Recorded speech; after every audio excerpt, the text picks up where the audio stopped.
रानी की बात सुनकर राजा वल्लभ की प्रसन्नता की सीमा न रही। उन्होंने रानी को आलिंगन में लेकर प्रसन्नता से अपने स्थान पर एक चक्कर लगाया और फिर धीरे से उन्हें खड़ा कर दिया। रानी ने भी अपने स्वामी को अनुरागपूर्ण दृष्टि से निहारा। उस दिन राजा वल्लभ ने अपने राज्य प्रताप नगर में एक विशाल उत्सव का आयोजन किया और खूब दान पुण्य किया।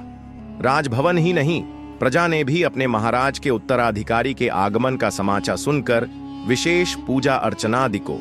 धीरे धीरे समय व्यतीत हुआ और रानी ने यथा समय एक सुंदर स्वस्थ शिशु को जन्म दिया। जब एक सेविका ने राजा वल्लभ को स्वस्थ शिशु के जन्म का समाचार दिया तो प्रसन्नता के अतिरेक में उन्होंने अपने कंठ में पहना हुआ बहुमूल्य हार उतारकर उसे दे दिया। शिशु के जन्म के शुभ अवसर पर दान पुण्य के लिए राजकोष का मुख खोल दिया गया और राज्य भर में हर्षोत्सव का समा बंध गया।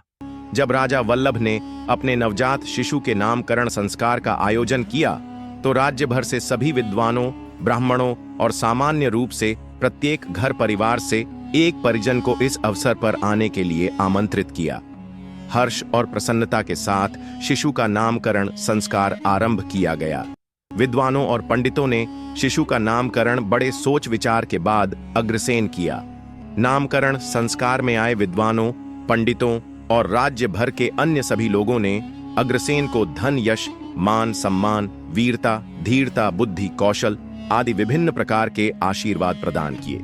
आशीर्वादों और मंगल कामनाओं की छत्र छाया तथा राजा रानी के प्रेम स्नेह की छांव तले राजकुमार अग्रसेन धीरे धीरे पलने बढ़ने लगा।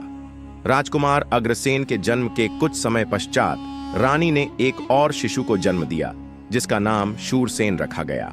अब राजा वल्लभ की प्रसन्नता द्विगुणित हो गई थी।